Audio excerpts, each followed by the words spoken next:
नमस्कार, 20 मिनट 20 खबर में आपका स्वागत है। मैं हूं आपके साथ प्रियंका राय। इस बुलेटिन में हम आपको प्रदेश से लेकर देश के अलग अलग हिस्सों की खबर दिखाएंगे, साथ ही आपको ये भी बताएंगे कि दुनिया भर में क्या कुछ चल रहा है। तो चलिए शुरू करते हैं 20 मिनट में 20 खबरों का सिलसिला।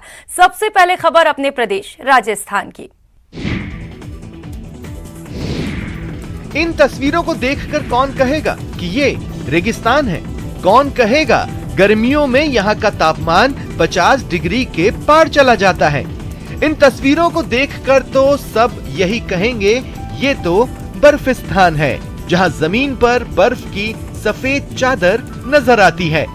रेगिस्तान को बर्फिस्तान बनाने वाली ये तस्वीरें पोखरण की है।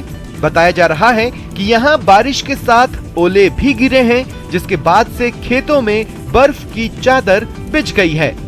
पोखरण इलाके के छाया, टोटा, अजासर, बोडाना जैसे गांव के बाहर के इलाकों में जमीन पर बर्फ की चादर नजर आ रही है। ओलावृष्टि के चलते कई जगह फसलों को भी नुकसान हुआ, लेकिन इन तस्वीरों को देखकर हर कोई हैरान है। आपको बता दें, राजस्थान में पश्चिमी विक्षोभ के असर के चलते तापमान में लगातार गिरावट हो रही है। साथ ही कुछ जिलों में बारिश और ओलावृष्टि के चलते जमीन पर बर्फ की चादर जमी दिखाई दे रही है।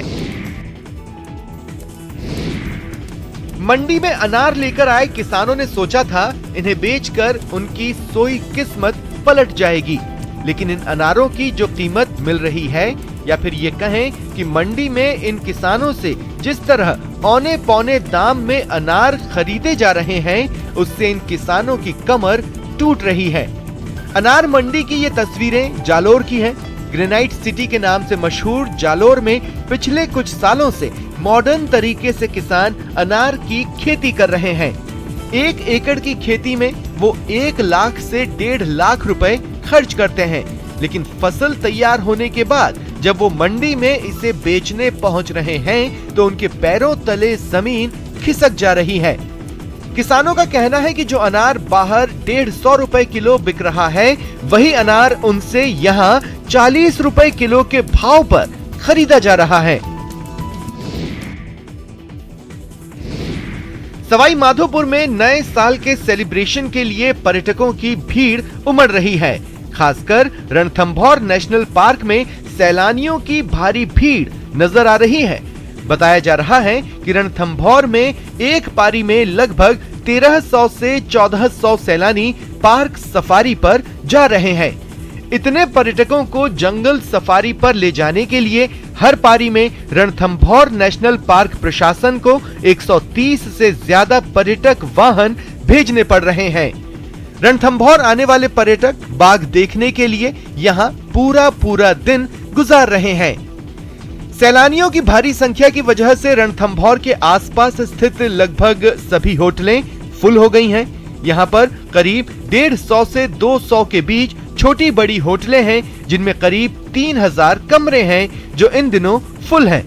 बताया जा रहा है कि 2 जनवरी तक सभी होटलें पूरी तरह से बुक हैं और बाहर से आने वाले पर्यटकों को यहाँ पर अब कमरे नहीं मिल पा रहे।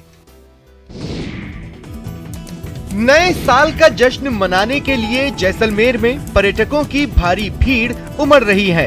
खास बात यह है कि यहाँ आने वाले पर्यटकों के बीच इन दिनों राजस्थान की वेशभूषा से प्यार देखते ही बन रहा है।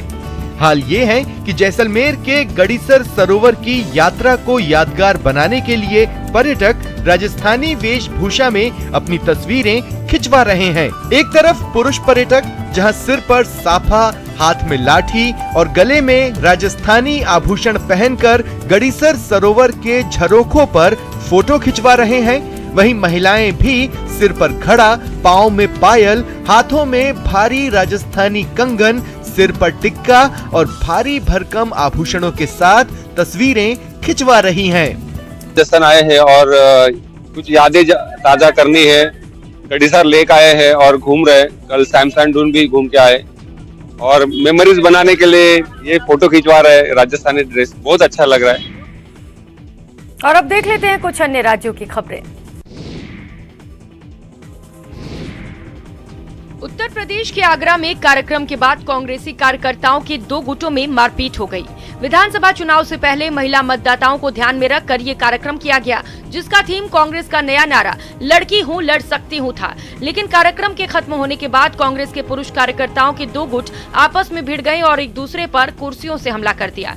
इसके बाद तो मीडिया के सामने ही कुर्सी तोड़ मारपीट शुरू हुई, तो कुछ नेता बीच बचाव के लिए आगे आए, जो पार्टी की छवि का वास्ता देकर हंगामा करने वालों को रोकने लगे। हालांकि इस हंगामे से पहले महिला कांग्रेस के राष्ट्रीय नेताओं की मौजूदगी में लड़की हूँ लड़ सकती हूँ कार्यक्रम की शुरुआत की गई, जिसमें बड़ी संख्या में महिलाओं ने हिस्सा लिया। कांग्रेस की नेता और अभिनेत्री काम्या पंजाबी वहां मौजूद महिलाओं में जोश भरती नजर आई। जितना रोकोगे उतना आगे बढ़ूंगी, जितना रोकोगे उतना आगे बढ़ूंगी, क्योंकि मैं लड़की हूँ और लड़ सकती हूँ। महिलाओं की सभा के लिए मंच पर केवल महिला नेताओं को जगह मिली, जिसे देखकर वहां मौजूद महिलाएं उत्साहित नजर आईं। बिहार के सरसा में जमीन विवाद की वजह से कांग्रेस कार्यकर्ताओं और लोगों के बीच जबरदस्त मारपीट हुई, जिसका वीडियो वायरल हो गया। ये विवाद सालों से चले आ रहे कांग्रेस के सेवा सदन से जुड़ी जमीन का बताया जा रहा है, जहां कांग्रेस के स्थापना दिवस से जुड़े कार्यक्रम के बारे में बातचीत करने के लिए एक बैठक बुलाई गई थी और मीटिंग के दौरान ही दूसरे पक्ष के लोग वहां पहुंचकर तोड़फोड़ करने लगे। 2 दिन पहले हुए इस बवाल का जो वीडियो वायरल हुआ, उसमें कांग्रेस कार्यकर्ता और दूसरे पक्ष के लोग एक दूसरे से मारपीट करते नजर आए। उन्हें देखकर ऐसा लगा कि वो एक दूसरे को बख्शने के मूड में नहीं है, क्योंकि जिसे कुर्सी मिली उसने कुर्सी उठाई और जिसे डंडा मिला उसने डंडा उठा लिया, जिसके बाद दोनों पक्षों के लोग एक दूसरे पर टूट पड़े। वीडियो देखकर लगा कि कांग्रेस कार्यकर्ताओं से झगड़ा करने आए लोग मीटिंग नहीं होने देना चाहते थे। इसके लिए उन्होंने न केवल झगड़ा किया, बल्कि कुर्सियां लेकर भागने की भी ट्रिक आजमाई। जो कुर्सियां लेकर भाग गए उसे लेकर भाग गए और जो नहीं ले जा पाए उन्हें तोड़ने लगे। गुस्से में पागल नजर आ रहे इन लोगों ने बांस बल्लियों से बने कांग्रेस सेवा सदन तक को नहीं छोड़ा। झगड़े में कई लोग घायल भी हुए और दोनों पक्षों की ओर से पुलिस से शिकायत की गई। मध्य प्रदेश के उज्जैन में महाकाल मंदिर के विस्तार के काम में बाधा बन रहे 17 मकानों को प्रशासन की टीम ने विरोध के बीच ढहा दिया। बताया गया कि इस कार्रवाई से करीब महीने भर पहले ही वहां रहने वाले लोगों को मकान खाली करने का नोटिस दे दिया गया था, जिसके बावजूद वे वहां से शिफ्ट नहीं हुए और जब जिला प्रशासन की टीम वहां पहुंची तो उन्होंने कार्रवाई का विरोध किया। हालांकि मकानों को ध्वस्त करने का काम शुरू किया गया। इसके लिए वहां खुदाई करने वाली कुछ मशीनें भी ले जाई गयी, जिनके जरिए कार्रवाई आगे बढ़ी, लेकिन उसका विरोध भी साथ साथ चलता रहा। जिन मकानों के खिलाफ कार्रवाई हुई उनमें 12 के कुछ हिस्सों में तोड़फोड़ की गई और 5 मकानों को तो पूरी तरह से जमींदोज कर दिया गया। इस कार्रवाई के दौरान जिला प्रशासन की टीम के साथ वहां पुलिस बल भी मौजूद रहा, ताकि अगर हंगामा हो तो हालात को संभाला जा सके। पूरा मकान गया, हमारा कुछ भी हमें नहीं दिया गया है। हमें कुछ तो दिया जाए, हमारे साथ इंसाफ किया जाए। हम 15 इंसान इस घर के अंदर रहते हैं, ये बड़े छोटे सभी बहू बेटा सब बच्चे सभी, किसको लेके कहाँ जाए हम। 17 मकान जो है कि 5 मकान पूर्ण रूप से और 12 मकान जो है आंशिक रूप से रोड अलाइनमेंट में आ रहे थे। अभी उन्हीं को हटाने की कार्रवाई यहाँ की जा रही है। मध्य प्रदेश के इंदौर में देवी अहिल्याबाई होलकर अंतर्राष्ट्रीय हवाई अड्डे पर एयरपोर्ट प्रशासन ने एक मॉक ड्रिल रखी, जिसके तहत विमान में आग लगने के हालात में उससे निपटने की तैयारियों को परखा गया। इस मॉक ड्रिल का मकसद ये देखना रहा कि अगर असल में ऐसे हालात पैदा होते हैं तो उन पर काबू पाने के लिए सुधार की गुंजाइश कहाँ है। और यही वजह रही कि एयरपोर्ट के रनवे पर उड़ान भर रहे एक विमान में अचानक आग लगने से हड़कंप मच गया। उसे बुझाने के लिए राहत बचाव दल के लोग उसकी तरफ भागे। दूर से ही विमान से उठती आग की ऊंची ऊंची लपटें दिखने लगी, जिन्हें वहां पहुंचे दमकल कर्मियों ने पानी डालकर बुझाने का काम शुरू कर दिया। उन लोगों ने न केवल आग को बुझाने में अपनी ताकत झोंकी, बल्कि एयरपोर्ट के उस हिस्से को भी सील कर दिया। उनको चेक करने के लिए इस तरह की एक्सरसाइज हम करते हैं और जो हमारा फायर क्रू रहता है उसका स्किल भी चेक होता है इससे। हादसे का शिकार हुए विमान में सवार घायल यात्रियों को भी वहां से इलाज के लिए अस्पताल ले जाया गया। इसके लिए वहां डॉक्टर, स्ट्रेचर और एम्बुलेंस की व्यवस्था बिना वक्त गंवाए की गई। छत्तीसगढ़ के कुछ जिलों में तेज बारिश के साथ ओलों की बरसात हो गई, जिससे लोगों की परेशानी बढ़ गई। जिन जिलों में सबसे ज्यादा ओले गिरे उनमें कवर्धा भी शामिल है, जहां ओले पत्थर बनकर ऐसे बरसे कि उनके वार से बचने के लिए सड़कों पर सन्नाटा पसर गया। जब ये ओले सड़कों पर बिछ गए तो गाड़ियों का चलना दुश्वार हो गया। पहिए फिसलने लगे, जिसकी वजह से गाड़ियों की रफ्तार सी थम गई। हालांकि संभल कर कई लोग अपनी गाड़ियों को बर्फ जमी सड़कों से गुजारने लगे। इतना ही नहीं, कुछ इलाकों में सड़कों के किनारे और खेतों में बर्फ की मोटी परत बिछ गई। बताया गया कि फसलों पर पड़ी ओलों की मार से किसानों को काफी नुकसान हुआ। इसके अलावा कई इलाकों में जमकर बारिश हुई, जिसकी वजह से लोग घरों में कैद रहने को मजबूर हो गए।